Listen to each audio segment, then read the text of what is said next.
Hey guys, Steven here, Fanatic Perspective, second video of the day. We're talking UT football now, going horns heavy on this Friday. Excited to talk about the addition of Tariq Black as well as Jedi Baron to our, both of them immediately, here, one via transfer, the other via the Baylor situation, bring out the LOI. We'll get into all of that. But first, video shout out, video sponsor shout out to Boss's Ranch right here. Unbelievable partners. HEB Cold Produce. Had it myself today at lunch. Look at this spicy Red River Ranch. It is delicious. I'm excited for to see the growth of Bosses and their product in the Houston area as well as here in Austin. We can barely keep it on the shelves here. So you guys are responding, and I get messages from all you guys all the time. HEB, exclusively HEB cold produce sections. Thank you for sponsoring the video for Bosses. We'll start with Tariq Black, and then we'll finish on Jedi Baron, and then a little bit of an outlook on where we are right now, just as a group. So Tariq Black coming in, wide receiver from Michigan. He was a part of a very storied 2017 recruiting class from Michigan that featured Donovan Peoples-Jones as well as Nico Collins. And that was a group that a lot of people thought was going to compete with the group that with Steve Bresson and I don't know if that was the Jason Avant class as well, but Michigan's had they've stacked some receivers before in the past, and things got off to an electric start.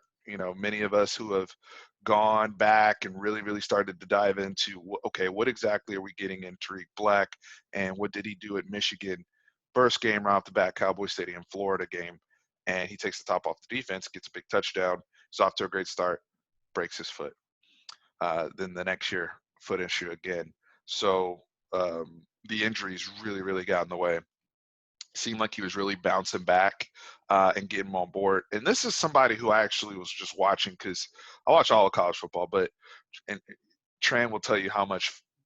I wish Tran was here right now to tell you how much football we actually consume, even outside of Texas. But we were sitting there at the, I think this was Texas LSU tailgate, if I'm not mistaken.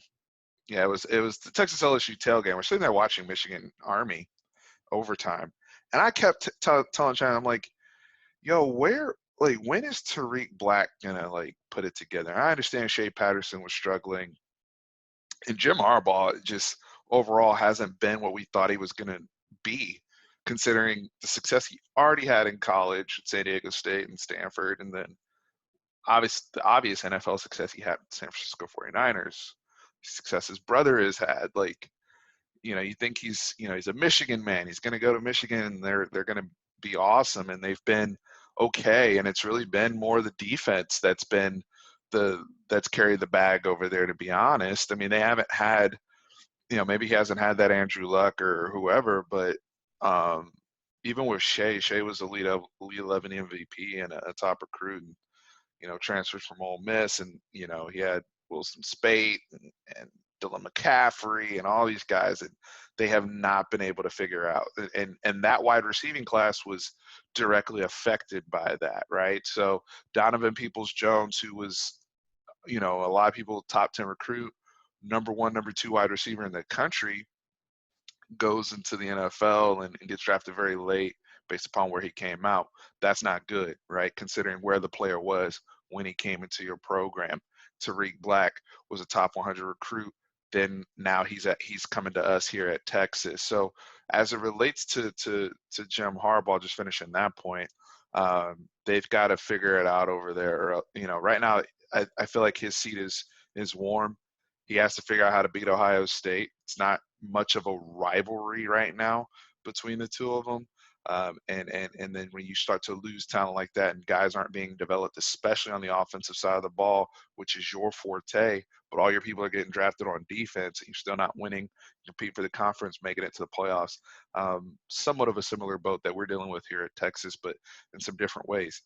Getting to Tariq Black, 6'3", 215 pounds, can run, has proven before he can get behind the defense. But what happened at Michigan last year, even when he got healthy and got off to a good start, he put up some numbers against Middle Tennessee State. If you go through his game logs, he's actually been relatively productive. And if you look at it in the context of how we're looking at our depth chart from a Texas perspective of returning productivity, Brennan Eagles has obviously been productive. I think he had like 5 or 6 touchdowns last season. Jake Smith had 6 touchdowns last season.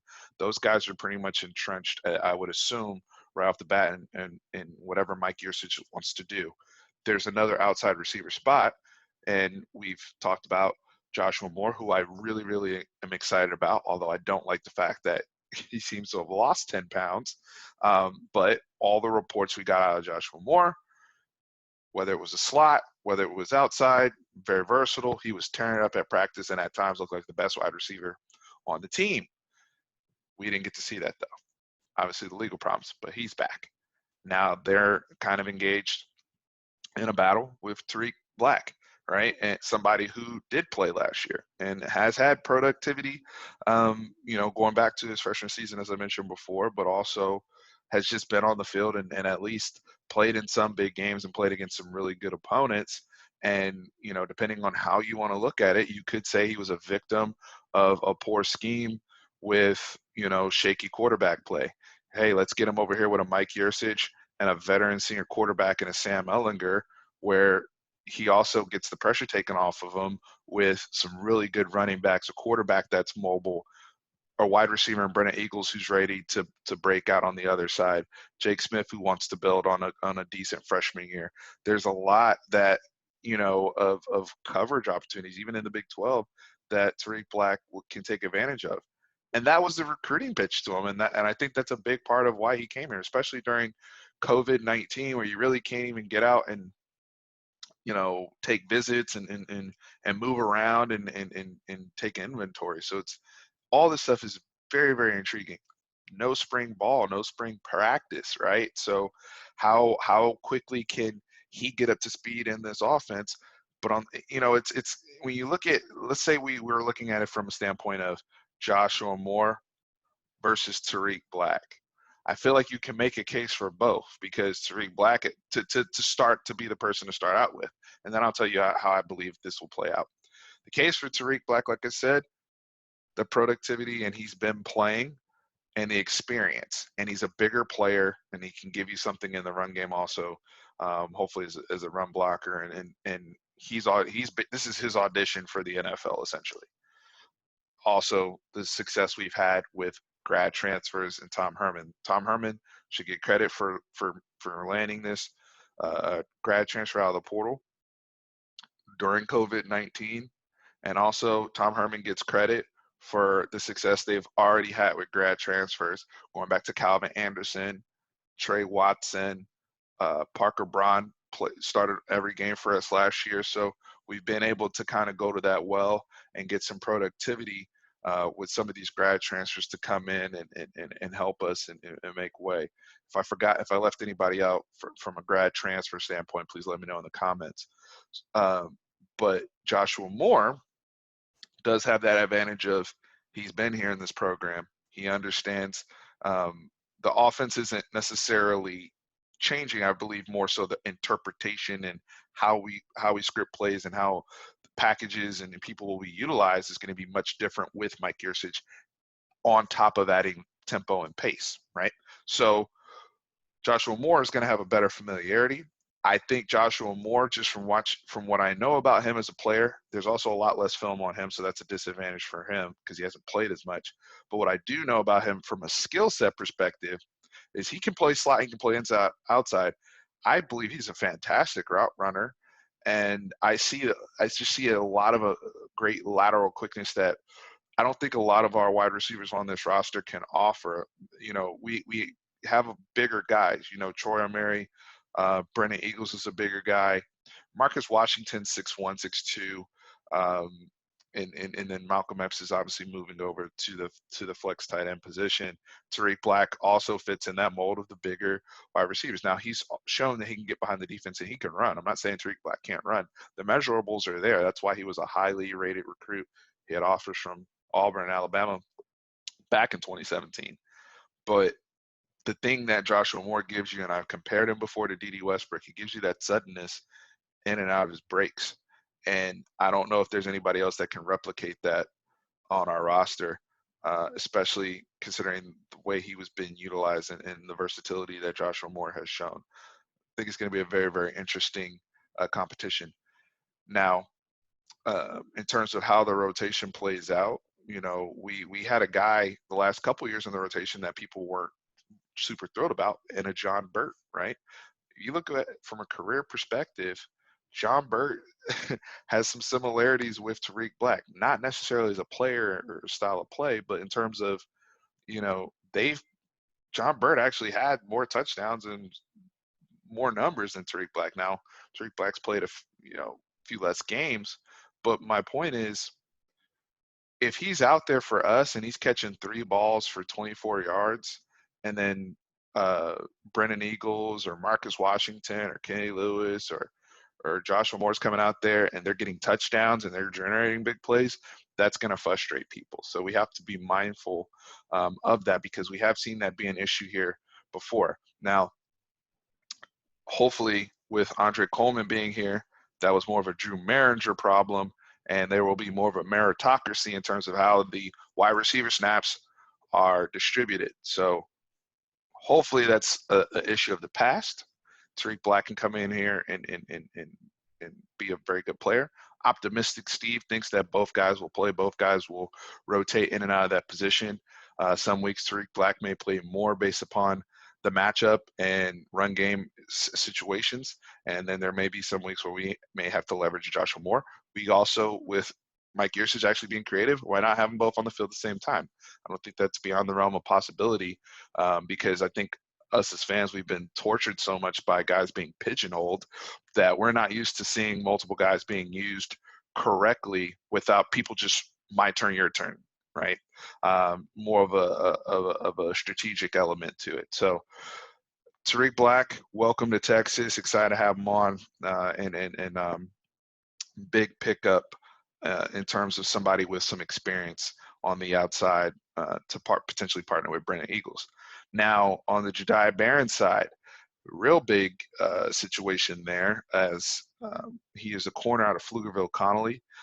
For those who don't know, I actually had 2 cousins play over at Pflugerville Connolly within the last 3-4 years. Both transferred out of the program under Coach Cecil, but they shared some time with Jahdae Baron. I haven't spoken to them, but did go to some of their games when they were there, as well as games where Connolly was an opposing one at the new Pflugerville Stadium.